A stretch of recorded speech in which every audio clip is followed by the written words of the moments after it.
Ça représente quoi justement l'agriculture responsable? C'est surtout promouvoir l'agriculture locale et puis une démarche de bien faire les choses.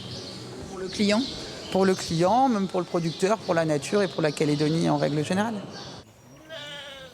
C'est le jour des livraisons pour les salariés de cette exploitation. Chacun récolte les produits. Menthe, aneth, persil. Ici, les cultures s'effectuent en hydroponie, sans aucune substance chimique. Alors c'est quoi ces coccinelles? C'est pour quoi faire? En fait, c'est pour participer à ce qu'ils appellent la lutte intégrée. Voilà. Du coup, on ne fait pas d'intervention chimique. Voilà, c'est les coccinelles qui travaillent pour nous, qui attaquent les pucerons, qui se chargent en fait de nettoyer la table en fait, de tout ce qui est nuisible. 3 fois par semaine, cette exploitation approvisionne en matières premières des restaurateurs, des bars et des marchés de Nouméa. Pour l'aneth, pour le basilic, pour le persil, tout ça, on essaye de le faire le jour même. Si on a vraiment des grosses commandes, on va faire la veille, mais on va les conditionner de façon à ce que ça reste frais. C'est-à-dire dans de l'eau, au frigo, voilà. Aujourd'hui, 200 kilos de salade et 50 kilos de tomates seront vendus. Cette exploitation est agréée agriculture responsable. Le label rassure les Calédoniens.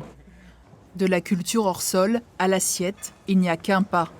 Les entreprises et les associations agroalimentaires de Pacific Food Lab organisent un événement solidaire du 2 au 14 juin pour promouvoir les produits locaux et soutenir les producteurs ainsi que la restauration suite à la crise sanitaire liée au coronavirus. Il y a un réel besoin, pour citer juste un chiffre, on est à peu près entre 15 et 18% d'autosuffisance alimentaire. Donc concrètement, 15 à 18% de produits dans l'assiette sont locaux.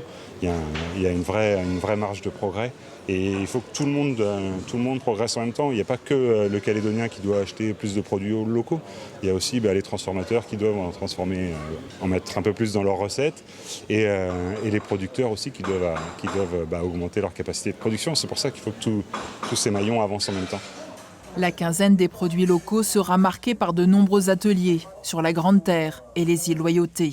De quoi éveiller les sens et sensibiliser le jeune public à la lutte contre le gaspillage alimentaire.